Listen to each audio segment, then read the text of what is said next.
Books by George. Hi, my name is Jackie Kramer and I'm the owner of Big Books by George. I'm here to show you how to use our big books in your classroom for a variety of populations, including your English learners, dual language classrooms, or bilingual or ESL classrooms. All of our books are nonfiction, informational texts that correlate to most TEKS course objectives, and they also are available in either English or Spanish, depending on your needs. They're most suitable for pre-K through second graders, especially English learners, but can be used all the way up to 5th grade, especially using our student small books that are the same prints, just in a smaller format. So, first and foremost, I'd like to say that our big books are specially designed for oral language development, and that's what kind of is different about them than other typical big books. You'll see they have a few more words on the page than a typical big books, and they also use real-world photographs, and we're going to go through why. So, the most important and most suitable ways to use our books are for oral language development and language acquisition, for early literacy and fluency, and for student support or comprehensible input in a non-threatening environment.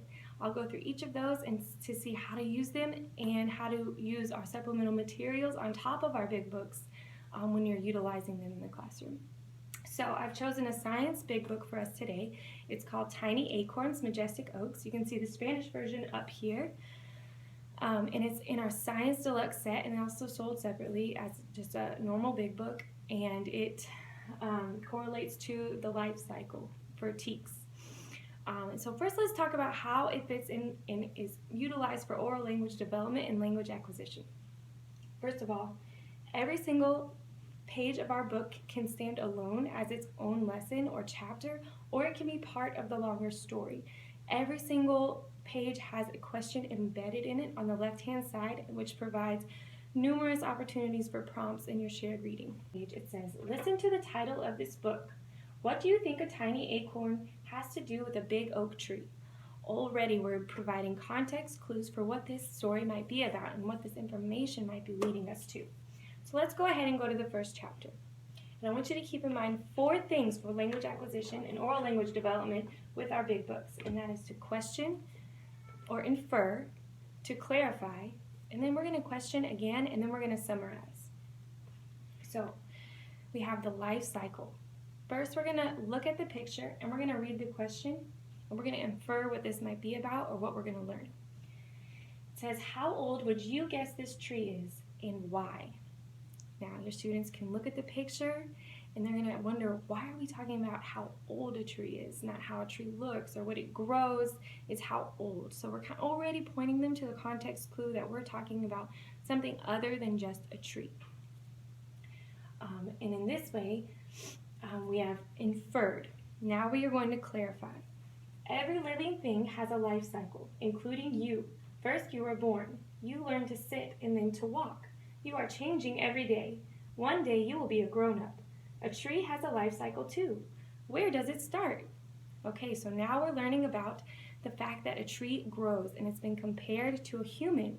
That makes sense, right? For your kids, we can see that we have baby brothers or sisters at home. We have a mom and dad who are bigger than us, and we're going to be able to put that together, okay? So we can then question again, how old would you guess this tree is and why?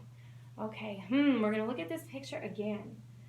Well, it's pretty tall and it looks like it's been around for a while, so I would say it's not a newborn tree. It might be an older tree. Okay, that's good to know. So now we're going to summarize. We can use one of our supplemental materials called a WOWO for this, or you can do it any way you want, but this is what we provide.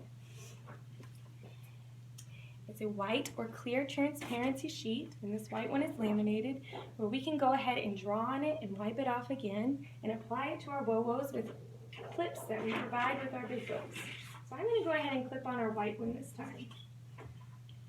Okay, so how old do we think this tree is? Let me just grab this pen.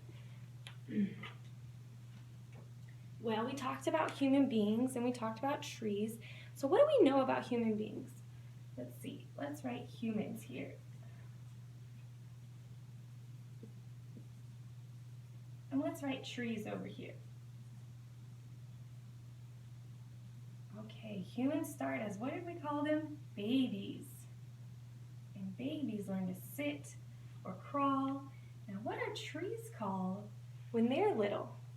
Maybe that's something we need to find out. And now we understand that babies are small humans. What are small trees? So already you have opportunities to develop words and vocabulary that want to be typical in an informational text. You also are doing this in a shared reading group again, so your students are going to be saying things out loud, and it's an opportunity, especially for your English learners, to be in a non-threatening environment, to participate and to spur spontaneous speech, especially words that they're not forced or prompted to be using in a typical classroom experience. Okay, so now we're going to move on to how we can use these books for fluency and early literacy. Well, obviously, we have our context clues, we have our questions, we're just, boiling over with all these opportunities for early literacy. But in our deluxe sets, we have phonics provided for every single page of our books. Whatever, particular words or letter sounds that you're working on, you can refer to those and see how you can apply these to these pages. You can also use our clear transparencies, though, and you can put them on top of the words, clip them on. Okay, now let's say our high frequency word of the week is to. Let's go ahead and find all the twos in our book. What's nice about this in our books is that we use the 100 most high frequency words in the English language and have most of the 40% top most frequency words in our books. Okay, I've seen 2 twos. We all see that. You can see these books from far away. They're big, and everyone in your class is going to be able to see it. Now let's try to read that sentence again, and when we get to the word to, let's all try to say it. First, you were born. You learned to. Okay, wow, now we are really developing fluency. These are the building blocks to be able to speak and read in another language. There's so much you can do with this. You can put the clear one on the other side. You can highlight different question words, how and why. It's really up to you, and the opportunities are endless. Okay, now we're going to focus on student support or comprehensible input. Now, this is very important. We need our students to comprehend what we're saying. Already, through what we've seen so far, you're going to have a lot of input and context clues, but on top of that, we want to build a rich vocabulary. We don't want to build a good enough vocabulary. We want to have the best vocabulary that these kids can have access to. So every single page has a glossary word in another color, so we have life cycle here, and there's a glossary in the back for a formal definition of what that might be, but we can also use these words and pull them out and have our kids discuss them or say what we think these words are, and as you go through the book, these are going to be more applicable. It's also an extremely low anxiety environment to do all of these tools, and that's what's wonderful about big books, especially in shared reading. You can also do this with your older kids, your 3rd through 5th graders, with student books in a small group setting, because you're going to be accessible to all the same things, all the frequency words, all of the context clues, all of the questions, and you're going to be able to predict, infer, clarify, summarize, and do everything you need to do in a classroom in order to promote oral language development and language acquisition, and that's what these big books are provided for.